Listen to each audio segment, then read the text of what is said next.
Assalamualaikum warahmatullahi wabarakatuh. Salam sejahtera bagi kita semua. Baik saudara-saudara sekalian, berikut akan dilanjutkan bahasan materi kita tentang termofisika. Kalau bagian yang pertama kita telah membahas termofisika tentang termometer, maka pada kesempatan kali ini akan dijelaskan tentang muai benda.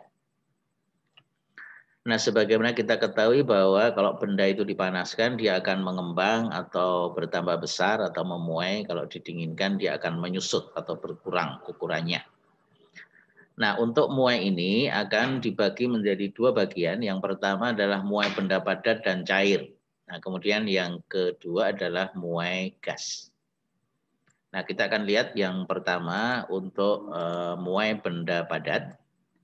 Nah, untuk muai benda padat sendiri itu nanti dibedakan menjadi tiga. Kalau bentuknya batang, maka bahasan kita adalah muai panjang. Tapi kalau misalnya dalam bentuk plat atau luasan, maka masuk bahasanya di muai luas. Kemudian kalau tiga dimensi yang kita tinjau, maka itu masuk di bagian muai volume. Kita akan awali dari muai panjang. Muai panjang itu bisa dijelaskan sebagai berikut. Jadi ini saya perbesar dulu supaya lebih mudah diikuti ya. Nah, jadi kalau suatu tongkat itu bila dipanaskan akan bertambah panjang sebesar delta L. Jadi delta L ini adalah perubahan panjangnya, di mana L0 ini adalah panjang mula-mula. Kemudian setelah dipanaskan dengan beda temperatur sebesar delta T, selisih antara temperatur akhir dengan temperatur awal, panjangnya menjadi L. Maka perubahan panjang delta L ini sebanding atau tergantung yang pertama dari panjang mula-mula L0. Jadi kalau L0-nya makin panjang ya tentu saja delta L-nya juga akan makin besar. Kemudian juga akan sebanding yang kedua adalah perubahan temperatur. Jadi kalau misalnya dipanaskan hanya 10 derajat dibandingkan dengan dipanaskan delta T-nya 50 derajat, ya tentu yang 50 derajat akan lebih besar delta L-nya. Maka delta L itu sebanding dengan L0 dan delta T. Nah, tetapi kalau untuk L0 dan delta T yang sama, kita menggunakan alat bahan yang berbeda, misalnya besi, aluminium, kuningan, maka nilai dari delta L itu juga berbeda-beda. Nah, sehingga ini dikalikan dengan suatu nilai alfa yang selanjutnya dinamakan koefisien muai panjang. Nah, sehingga delta L itu sama dengan alfa kali L0 kali delta T. Nah, alfa selanjutnya dinamakan dengan koefisien muai panjang atau muai linier, didefinisikan sebagai pertambahan panjang persatuan panjang per derajat kenaikan temperatur. Nah, kalau misalnya nilai L dinyatakan dengan L0, maka L itu sama dengan L0 ditambah dengan delta L. Maka persamaannya delta L-nya itu sama dengan alfa L0 delta T, masuk ke sini, ya maka L sama dengan L0 ditambah dengan ini, maka bisa dituliskan menjadi L sama dengan L0 kali 1 plus alfa delta T. Nah, ini dinamakan persamaan muai panjang. Nah, kemudian kalau bentuk bendanya adalah plat atau luasan, jadi misalnya kita punya lempeng gitu ya. Nah, benda plat itu luasnya sama dengan A0 sama dengan L0 kuadrat. Jadi untuk memudahkan kita, L panjangnya juga L0, lebarnya juga L0. Maka luas mula-mula sama dengan L0 kuadrat. Nah, kemudian dipanaskan dari T1 menjadi T2 sehingga luasannya dari A0 menjadi A. Nah, maka arah luasannya itu A sama dengan L kuadrat, di mana L ini memenuhi persamaan untuk muai panjang. Jadi sama dengan L0 dikalikan 1 plus alfa delta T, karena ini L kuadrat, berarti ini juga dikuadratkan. Nah, kalau ini dikuadratkan, L0 kuadrat dikalikan 1 plus alfa delta T dikuadratkan, kalau dari matematik itu sama dengan 1 kuadrat, ditambah 2 kali 1 kali alfa delta T, ditambah dengan alfa delta T dikuadratkan. Nah, ini menjadi 3 suku. Nah, karena alfa itu cukup kecil, ordernya adalah 10⁻5 per derajat Celcius, maka alfa kuadrat kali delta T kuadrat itu begitu kecilnya, maka ini boleh diabaikan. Sehingga hanya diambil untuk dua suku pertama saja. L0 kuadrat itu menjadi A0, sedangkan ini A luasan akhir dikalikan 1 plus 2 alfa. Nah, 2 alfa ini selanjutnya dinamakan beta atau koefisien muai luas. Nah, sehingga koefisien muai luas itu sama dengan 2 kali koefisien muai panjang. Nah, bagian yang diabaikan tadi sebenarnya yang mana? Itu kalau kita perlihatkan di sini ya. Nah, ini gambaran, ini luasan mula-mula A0, kemudian panjangnya L0, ke sini juga L0, kemudian dipanaskan, arah panjang menjadi L, arah lebar juga menjadi L. Nah, maka ada pojokan di kanan atas itu adalah sebanding dengan L kuadrat, alfa kuadrat, delta T. Yang ini yang diabaikan atau suku yang ketiga. Nah, sehingga ini hanya disederhanakan menjadi dua suku pertama saja. Nah, sehingga bentuk persamaannya itu mirip dengan untuk muai panjang. Nah, kemudian yang ketiga adalah muai volume. Jadi kalau muai volume berarti ada 3 dimensi. Jadi kalau dipanaskan arah panjang juga berubah atau bertambah besar, kemudian arah lebar juga bertambah, arah tinggi juga bertambah. Nah, sehingga volumenya itu menjadi L pangkat 3. Nah, hubungan antara L dengan L0 adalah L sama dengan L0 kali 1 plus alfa delta T, ini pangkat 3. Nah, dua suku dipangkatkan 3 itu menjadi 1 pangkat 3 ditambah 3 kali 1 kali alfa delta T, 1 kuadrat, maaf. Nah, kemudian ditambah dengan 3 kali 1 kali alfa delta T dikuadratkan, kemudian ditambah dengan alfa delta T pangkat 3. Nah, L pangkat 3 itu menjadi persamaan ini. Nah, kemudian alfa kuadrat saja sudah diabaikan karena kecil, maka alfa pangkat 3 apalagi. Sehingga dua suku terakhir ini diabaikan, kita hanya mengambil dua suku pertama saja. Maka V menjadi L0 pangkat 3 kali 1 plus 3 alfa delta T. Nah, 3 alfa ini selanjutnya dinamakan koefisien muai volume atau gamma. Nah, sehingga persamaan ini menjadi V sama dengan V0 L0 pangkat 3 dikalikan 1 plus gamma delta T. Nah, gamma dinamakan koefisien muai ruang atau koefisien muai volume. Didefinisikan sebagai perubahan volume persatuan volume perkenaikan derajat temperatur. Nah, sehingga dari 3 muai tadi untuk muai panjang, muai luas, dan muai volume, itu kalau kita bandingkan nilai alfa dibanding beta dibanding gamma, 1 banding 2 banding 3. Karena ini untuk 1 dimensi, ini 2 dimensi, ini 3 dimensi. Jadi kalau misalnya diketahui alfa, kita akan mencari beta tinggal 2 kalinya. Kalau kita akan mencari gamma, diketahui alfa, ya tinggal 3 kali. Dan seterusnya. Nah, itu hubungan antara koefisien muai panjang, koefisien muai luas, dan koefisien muai volume. Nah, kemudian yang kedua adalah tentang muai gas. Ya. Jadi tentang muai gas ini yang perlu dijelaskan dulu adalah bahwa gas yang kita bahas itu adalah gas ideal. Ya, sifat dari gas ideal itu apa? Gas ideal ini adalah model penyederhanaan dari gas nyata, ya, sehingga memiliki sifat-sifat yang ideal. Apa sifat gas ideal? Yang pertama, tidak ada interaksi antar molekul atau tumbukannya elastik sempurna. Jadi kalau ini digambarkan dalam satu ruangan begitu, nah maka kalau terjadi tumbukan antar molekul itu tumbukannya adalah elastik sempurna. Kemudian yang kedua, molekul gas itu dapat dipandang sebagai partikel yang ukurannya diabaikan. Jadi kan kita nggak bisa lihat kalau ruangan ini ada gas ya. Jadi artinya dimensi atau ukuran dari gas itu begitu kecilnya, maka volumenya dianggap 0. Nah, kemudian sifat yang ketiga, dalam suatu wadah, partikel itu gas akan bergerak secara acak ke semua arah yang kita kenal dengan gerak Brown. Nah, tumbukan antar molekul gas maupun tumbukan antar molekul gas dengan dinding itu bersifat elastik sempurna sehingga tidak ada perubahan energi kinetik atau jumlah energi kinetik total molekul itu tidak berubah.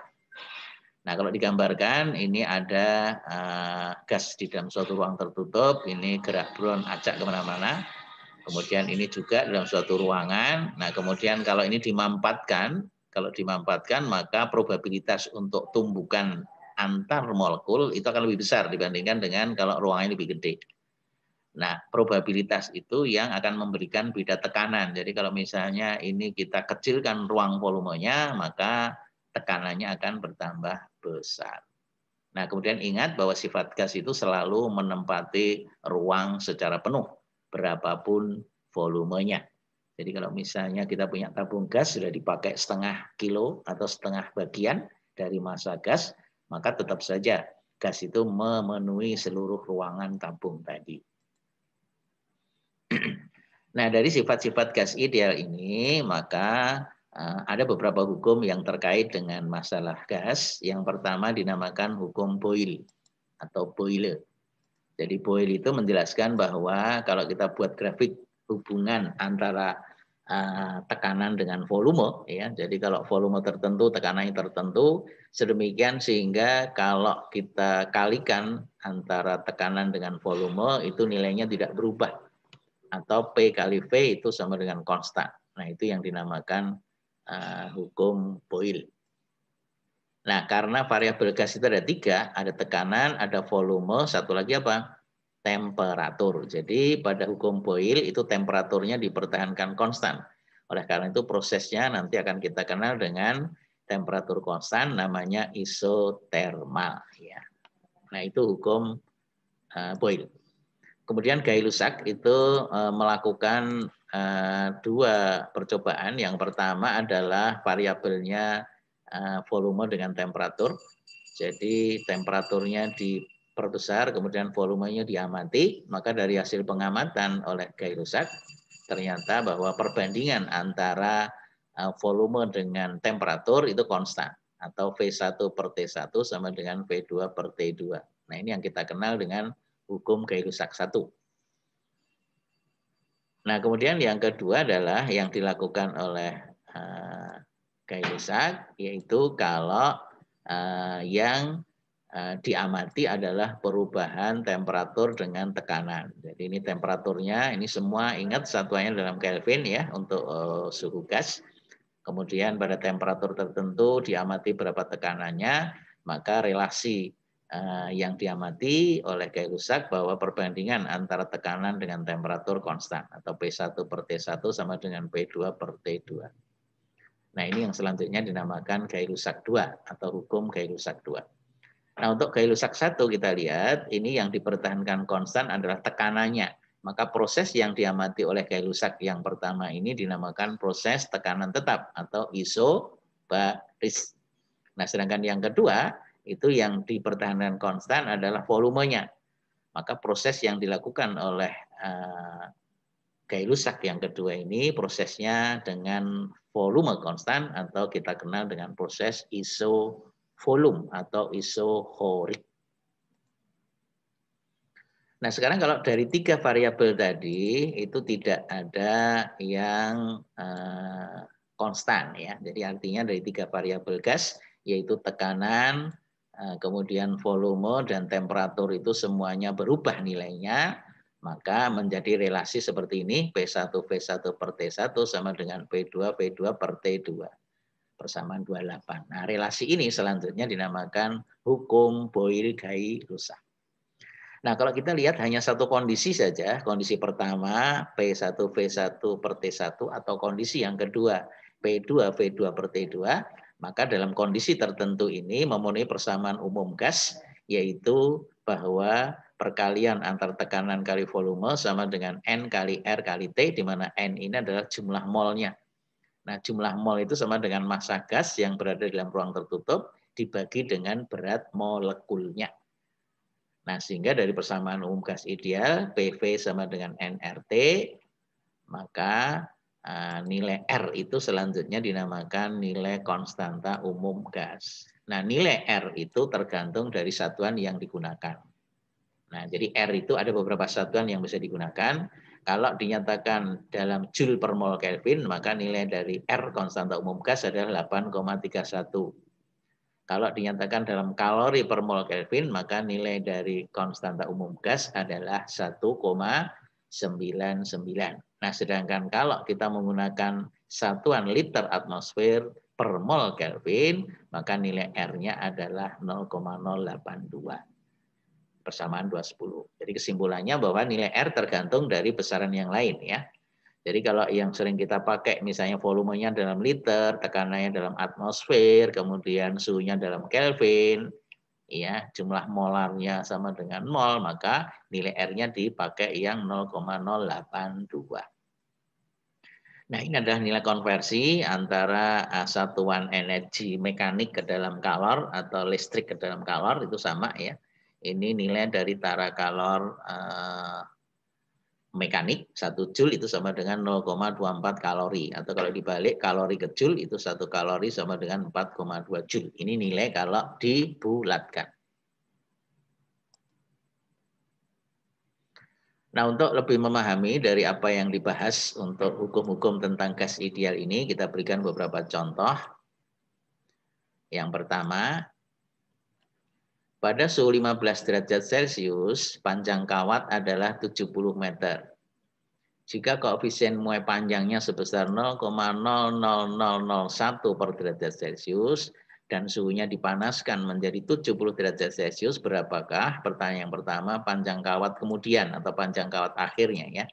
Kemudian yang B adalah perubahan panjang atau pertambahan panjang atau delta L kawat ini berapa. Jadi kalau ini soal kita sederhanakan, suhu mula-mula 15 derajat Celcius, panjang mula-mula 70, alfanya diketahui ini ya. Kemudian dipanaskan sampai T1 70 derajat Celcius. Yang ditanya adalah panjang akhir, kemudian perubahan panjangnya. Nah, dari persamaan koefisien muai panjang, L1 sama dengan L0 dikalikan 1 plus alfa delta T. Delta T adalah selisih temperatur akhir dengan awal. Nah, kalau ini kita masukkan, L0-nya sama dengan 70, 1 ditambah alfa 0,00001 dikalikan T1 min T0, jadi 70 dikurangi 15. Nah, ini kalau kita hitung, L1-nya itu akan diperoleh nilai ini, ya. L1-nya ketemu 70,0385 meter. Nah, ini adalah panjang setelah dipanaskan. Nah, berapa perubahan panjangnya? Ya, perubahan panjangnya sama dengan panjang akhir dikurangi mula-mula. Panjang akhirnya kan setelah dipanaskan ini tadi 70,0385 meter dikurangi panjang mula-mula 70. Jadi delta L-nya sama dengan 0,0385 dalam satuan meter.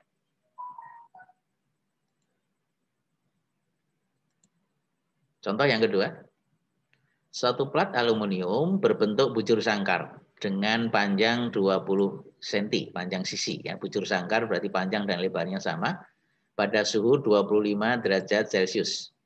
Kemudian diketahui koefisien muai panjang, ini hati-hati ya, koefisien muai panjang dari aluminium adalah 0,000012 per derajat Celcius. Tentukan pertambahan luas yang ditanya delta A. Iya, setelah dipanaskan sampai 125 derajat Celcius. Jadi kalau sisi mula-mula 20 cm, perubahan temperaturnya dari 125, dari 25 menjadi 125, jadi deltanya 100. Kemudian alfanya diketahui 0,000012. Yang ditanya adalah perubahan luasan. Nah, jadi luas mula-mula itu sama dengan panjang kali lebar ya, karena bujur sangkar berarti sisi kali sisi. Jadi A0-nya sama dengan 20 kali 20 menjadi 400 cm kuadrat.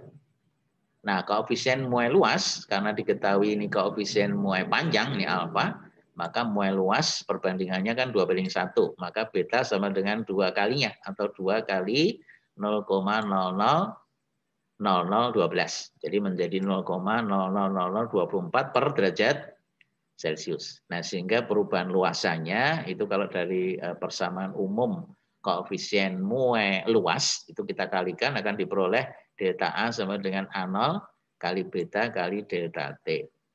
Jadi A0-nya tahu 400 sudah dihitung sisi kali sisi ya, ini 400. Kemudian betanya sama dengan 2 kali alfa, ini sudah dihitung 0,00024. Kemudian delta T perubahan suhunya sama dengan 100 derajat Celcius. Jadi kita hitung delta A-nya sama dengan 0,96. Nah, itu adalah perubahan luasan. Baik, kita lanjut nomor 3 ya. Ini terkait dengan muai volume. Sebuah botol gelas dengan volume pada suhu 0 derajat Celcius tepat 1000 cm3 diisi penuh dengan air raksa. Nah, kemudian botol dan isinya dipanaskan sampai suhu 100 derajat Celcius. Jadi kalau mula-mula air raksa mengisi penuh botol dari gelas, kemudian dipanaskan, tentu saja gelasnya mengembang, memuai. Isinya juga ikut mengembang, memuai. Nah, tapi volume akhir dari masing-masing benda itu bisa berbeda. Nah, ternyata ada air raksa yang meluap sebanyak 15,2 cc. Ya, cc itu cm kubik atau cm pangkat 3 sama. Nah, jadi ini adalah yang tumpah. Nah, jika koefisien muai air raksa itu muai ruang ya, gamma air raksa adalah 0,000182 per derajat Celcius, yang ditanyakan adalah berapa koefisien muai panjang dari botol gelas. Nah, kita cermati dari soal ini ya. Jadi volume yang tumpah 15,2 cc itu adalah selisih volume dari air raksa dengan tempatnya, karena volume akhir air raksa lebih gede daripada volume tempatnya, maka sebagian akan tumpah. Nah, volume mula-mula keduanya sama, yaitu 1000 cm3. Nah, maka kalau kita terapkan masing-masing zat untuk muai volumenya, ini untuk air raksa dulu. V akhir dari air raksa, Hg sama dengan V mula-mula kali 1 plus gamma Hg kali delta T. Volume mula-mula 1000, 1 plus gammanya 0,000182 kali delta T-nya sama dengan 100 ya. Dari 0 sampai 100 derajat Celcius kalau kita hitung, ini 1000, ini kali 100 berarti komanya maju 2 ditambah 1 menjadi 1,0182 kali 1000 menjadi 1018,2 cm3. Itu adalah volume akhir dari air raksa setelah dipanaskan. Nah, bagaimana dengan botol gelasnya? Maka persamaan V akhir gelas sama dengan V mula-mula kali 1 plus gamma gelas kali delta T. Volume mula-mula sama ya antara botol dengan isinya, jadi 1000 cm3. Kemudian gamma dari gelasnya ini akan kita cari. 1 ditambah delta T-nya 100.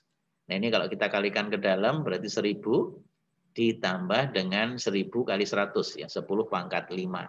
Maka volume gelas akhir setelah dipanaskan 1000 ditambah 10 pangkat 5 gamma gelas ya, dalam satuan cm pangkat 3 persamaan 2. Nah, kalau persamaan 1 dengan persamaan 2 ini kita kurangi, ini volume akhir dari air raksa, ini volume akhir dari gelasnya, maka selisihnya ini sama dengan volume yang tumpah ya. Nah, jadi delta V itu adalah selisih volume Hg dikurangi selisih volume gelasnya.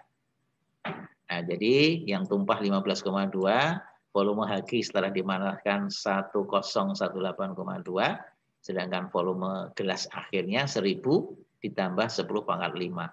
Ini kalau kita buka kurungnya, 1018,2 dikurangi 1000, jadi tinggal 18,2. Min, ini plus jadi min, 10 pangkat 5 gamma gelas, ini 15,2. Ini kalau kita bawa ke ruas kiri, menjadi 10 pangkat 5 gamma gelas, ini dibawa ke ruas kanan, 18,2 dikurangi 15,2, 3. Maka gamma gelasnya dibagi 3. 3 kali 10 pangkat min 5 per derajat Celcius. Nah, hasil hitungan ini adalah koefisien muai volume dari botolnya. Padahal yang ditanyakan apa? Koefisien muai panjang atau alfa. Nah, jadi koefisien muai panjangnya kan perbandingannya 1:3.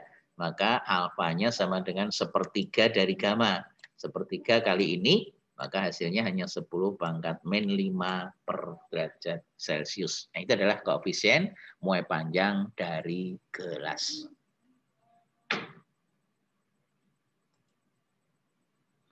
Soal berikutnya, ini terkait dengan apa yang dinamakan bimetal ya.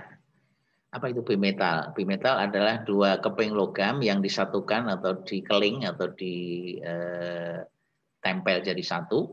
Nah, padahal dua jenis logam ini memiliki muai panjang yang berbeda. Nah, sistem ini dinamakan bimetal. Contohnya adalah ini aluminium, ini besi. Nah, nilai koefisien muai panjang aluminium dengan besi berbeda. Jadi kalau untuk aluminium itu 11 kali 10 pangkat minus 6. Maaf, ini untuk besi ya. Untuk besi. Kemudian untuk aluminium itu 25 kali 10 pangkat minus 6 per derajat. Jadi gede aluminium. Nah, pertanyaannya adalah jelaskan prinsip kerja dari bimetal. Kemudian yang kedua, berikan beberapa contoh penggunaan dalam kehidupan sehari-hari tentang penggunaan bimetal ini. Ya, kita lihat ya. Jadi logam bimetal itu pada saat dingin kan lurus seperti ini.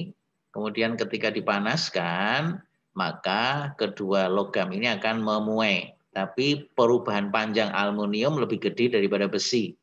Nah, karena ini dikeling atau nempel, maka akibatnya akan melengkung begini ketika dipanaskan. Jadi melengkung ke arah nilai koefisien logam yang lebih kecil. Nah, itu adalah prinsip dari bimetal.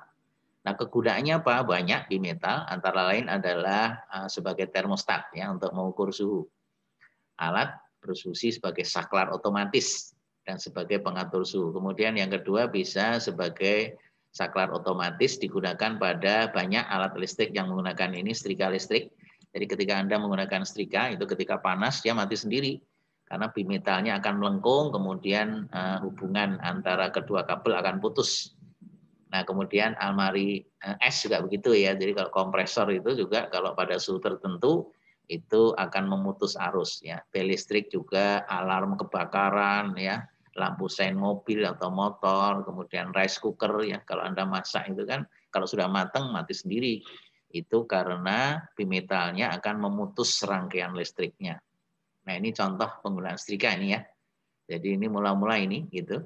Nah, kemudian ketika dipanaskan, maka bimetalnya ini akan melengkung gitu, ya. Aluminiumnya berarti yang di bawah, besinya yang di atas, maka melengkung ke atas akan putus, maka otomatis mati sendiri. Kemudian penggunaan yang ketiga adalah sebagai pengatur suhu, ya, termometer logam. Jadi kalau mengukur suhu dengan termometer biasa kan nggak mungkin, maka menggunakan bimetal. Ya.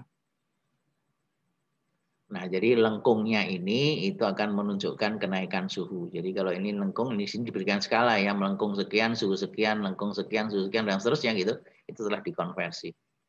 Ini contoh untuk alam sensor kebakaran misalnya. Jadi kalau kebakaran gedung gitu ya, ini kan alamnya begini, ini mula-mula putus. Jadi ketika ini dipanaskan itu karena terjadi kebakaran, maka ini akan panas melengkung ke sini, maka akan kontak. Jadi ketika kontak, maka bel ini otomatis akan nyala sendiri. Nah, itu adalah beberapa kegunaan dari bimetal sebagai saklar atau sebagai termostat. Nah, soal berikutnya adalah tentang gas ya. Ini ada gas karbon dioksida. Rumusnya ingat ya, karbon dioksida berarti CO2 sebanyak 5 mol dalam keadaan STP. Apa itu STP? Singkatan dari S-nya standar, T-nya temperatur, P-nya pressure. Jadi standar temperature and pressure.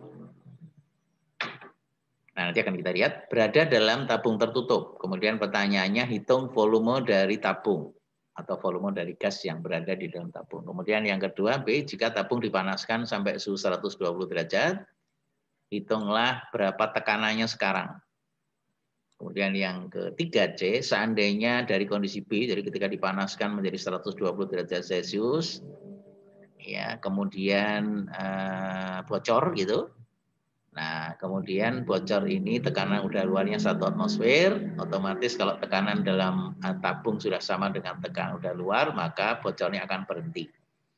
Pertanyaannya adalah berapa massa gas yang masih tersisa di dalam tabung. Nah, diketahui berat atom C itu sama dengan 12, O 16. Jadi kalau soal ini kita sederhanakan, diketahui N-nya sama dengan 5 mol ya. 5 mol dari sini. Kemudian pada keadaan STP, apa artinya? Standar temperature and pressure, itu artinya tekanannya sama dengan 1 atmosfer. Kemudian temperaturnya adalah 0 derajat Celcius. Itu gas pada STP. Nah, derajat Celcius harus diubah ke Kelvin. Ingat, kalau kita bahasan gas, maka semua suhunya harus dibawa ke Kelvin. Nah, T2 ketika dipanaskan menjadi 120 derajat, ini juga harus diubah ke Kelvin, ditambah dengan 273, menjadi 393 Kelvin. Nah, kemudian berat molekul dari gas karbon dioksida, C-nya 12, O-nya 16. Padahal molekul karbon dioksida kan CO2, jadi O-nya ada 2, 16 kali 2, 32 ditambah dengan 1C, 12. Jadi berat molekulnya sama dengan 44, satuannya adalah gram per mol. Nah, kemudian ditanyakan volumenya berapa gas, yang kedua tekanannya jadi berapa kalau dipanaskan menjadi 393 Kelvin ini. Kemudian ketika bocor, tekanan udara luar 1 atmosfer, yang tersisa masih berapa banyak. Yang pertama, kita menggunakan persamaan umum gas, ya, PV sama dengan nRT. Kondisi pertama berarti P1V1 sama dengan N1 RT1. Maka volume gas V1 sama dengan nRT1 dibagi dengan P1, N-nya 5 mol, R-nya kita pakai 0,082, satuannya liter atmosfer per mol Kelvin. Kemudian temperaturnya ini dalam Kelvin adalah 273 tadi, suhu mula-mula. Kemudian tekanannya pada STP adalah 1 atmosfer. Jadi kalau kita hitung ketemunya 112 liter. Itu adalah volume dari gas yang ada di dalam tabung. Kemudian dipanaskan. Kalau dipanaskan, maka tabung itu dianggap nilai perubahan volumenya kecil atau diabaikan. Atau prosesnya dianggap isovolume. Jadi volume dari tabung dianggap tetap, maka berlaku persamaan Gay-Lussac bahwa P1 per T1 sama dengan P2 per T2.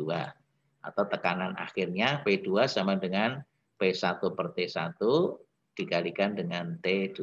Nah, kalau kita masukkan P1 tadi kan mula-mula 1 atmosfer, kemudian temperatur setelah dipanaskan sama dengan 393 Kelvin, kemudian dibagi dengan T1 mula-mula 273. Nah, kalau kita hitung tekanannya naik menjadi 1,1 atmosfer. Nah, kemudian pada saat panas, tekanannya 1,1 atmosfer, bocor itu tabungnya, maka akan keluar sebagian gas. Kapan berhentinya? Kalau tekanan gas di dalam tabung sama dengan tekanan udara luar.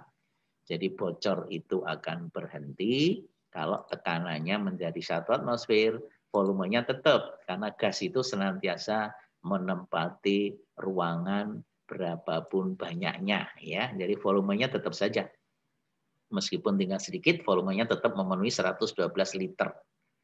Nah, tekanannya setelah berhenti bocor 1 atmosfer. Jadi, kalau kita gunakan persamaan umum gas P2 aksen, P2 aksen sama dengan N2 RT2 aksen, N2 adalah jumlah mol yang tersisa gas yang ada di dalam tabung. Jadi N2-nya sama dengan P2V2 aksen dibagi dengan RT2 aksen. Jadi tekanannya kan tinggal 1 atmosfer ketika berhenti, kemudian volumenya tetap 112, tidak berubah karena selalu menempati ruangan, kemudian R-nya adalah 0,082, temperaturnya ketika bocor kan masih panas, jadi 393, ini dalam satuan mol. Nah, jadi ketemunya kalau kita hitung 3,48 mol. Nah, pertanyaannya bukan mol, tapi masanya berapa yang tersisa? Maka kita pakai persamaan hubungan antara massa dengan berat molekul. Jadi massa sama dengan N jumlah mol dikalikan berat molekul. N2-nya ketemu 3,48 mol. Kemudian berat molekul gas CO2 sama dengan 44 gram per mol. Jadi ketemunya 153 gram. Jadi 153 gram adalah sisa gas CO2 yang masih terjebak di dalam tabung ketika bocornya berhenti dengan tekanan 1 atmosfer. Nah, demikian beberapa contoh yang terkait dengan uap benda padat dan cair serta gas. Mudah-mudahan dengan beberapa contoh ini mudah untuk dipahami. Terima kasih atas perhatiannya. Sampai di sini dulu. Terima kasih. Assalamualaikum warahmatullahi wabarakatuh.